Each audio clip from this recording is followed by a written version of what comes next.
தமிழக முதலமைச்சர் மு.க.ஸ்டாலின் வேளச்சேரியில நாளை இந்த கனமழையால் பாதிக்கப்பட்ட மக்களுக்கான நிவாரண தொகையை வழங்குவதை தொடங்கி வைக்கிறார்.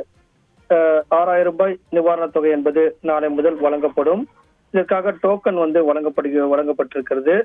டோக்கன்கள் வீடு வீடாக சென்று விநியோகிக்கப்பட்டு வருகிறது. இருந்த போதும் டோக்கன்கள் கிடைக்கப்பெற்றவர்கள் அதன் குறிப்பிட்டிருக்கக்கூடிய தேதி மற்றும் நேர பயன்படுத்தி நியாய விலைக் கடைகள்ல 6,000 ரூபாய் பெற்றுக் கொள்ளலாம். யாராவது டோக்கன் கிடைக்க பெறலைன்னா கவலை வேண்டாம், அவங்களுக்கும் 6,000 ரூபாய் நிவாரணம் கிடைக்கக்கூடிய வாய்ப்பு இருக்கிறதாக தமிழக அரசு தற்போது அறிவித்திருக்கிறது. டோக்கன் கிடைக்க பெறாத மற்றும் குடும்ப அட்டை இல்லாத, அதாவது வெள்ளத்தால் பாதிக்கப்பட்டிருக்கக்கூடிய ரேஷன் கார்டு இல்லாத பொதுமக்கள் மற்றும் டோக்கன் கிடைக்க பெறாத மக்களும் வெள்ளத்தால் பாதிக்கப்பட்டிருந்தா அவங்களுக்கும் நியாய விலைக் கடை மூலமாக அப்ளிகேஷன் ஃபார்ம் கொடுக்குறாங்க. அதன் மூலமாக அதை பூர்த்தி செஞ்சு அந்த ரேஷன் கடைகளிலேயே கொடுக்க வேண்டும் அப்படிங்கிற அறிவிப்பை தற்போது தமிழக அரசு வெளியிட்டிருக்காங்க.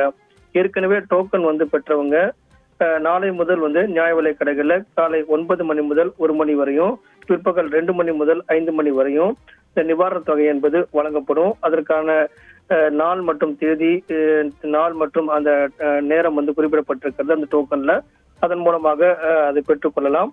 இதற்காக ஒரு கட்டுப்பாட்டு அறை செயல்பட தொடங்க உள்ளது. நாளை முதல் எழிலகத்துல 042825992828 என்ற எண்ணில் தொடர்பு கொள்ளலாம்.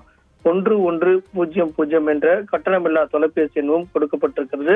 அந்த வகையில ரேஷன் கார்டு இல்லாதவர்களும் டோக்கன் கிடைக்கப்பெறாதவர்களும் ரேஷன் கடை மூலமாக வழங்கப்படக்கூடிய அந்த விண்ணப்பத்தை பூர்த்தி செஞ்சு வழங்கும் பட்சத்துல தமிழக அரசின் மூலமாக 6,000 ரூபாய் நிவாரண தொகை கிடைக்கப்பெறும் அப்படிங்கிறது தான் தமிழக அரசு தற்போது அறிவிப்பாக அறிவித்துள்ளது.